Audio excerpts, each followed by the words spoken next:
மன்னர் கிருஷ்ணதேவராயருக்கு ஒரு சீன பயணி கொடுத்த 4 பீங்கான் கோப்பைகளும் ரொம்ப பிடிக்கும். ஒரு நாள் ஒரு பணியாளர் அதை எடுத்து துடைக்கும் போது கீழே விழுந்து உடஞ்சிருச்சு. கோவப்பட்ட மன்னர் அவருக்கு தூக்கு தண்டனை விதிச்சிட்டாரு. அடுத்த நாள் தூக்கு அப்படிங்கும் போது தெனாலிராமன்ட்ட போயிட்டு விஷயத்த சொல்லியிருக்காரு இந்த பணியாளர். தெனாலிராமன் ஒரு ஐடியா கொடுத்துருக்காரு. அதன்படி அடுத்த நாள் தூக்கு மேடையில் இருக்கும்போது உன்னோட கடைசி ஆசை என்னப்பா அப்படின்னு கேட்டிருக்காங்க. அதுக்கு அவர் மீதம் இருக்கிற 3 பீங்கான் கோப்பைகளையும் நான் பார்க்கணும் அப்படின்னு இருக்காரு. அதன்படி எடுத்து வந்து காமிச்சிருக்காங்க.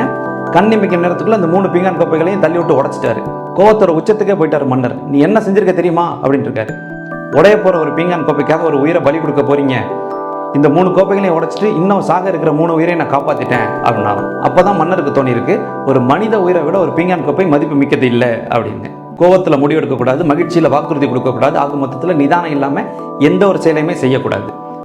கோபத்தால் நமக்கு நிம்மதி இல்லை, நம்மளை சுற்றி இருக்கிறவங்களுக்கு நிம்மதி இல்லை அப்படிங்கும்போது அந்த கோபம் நமக்கு எதுக்கு?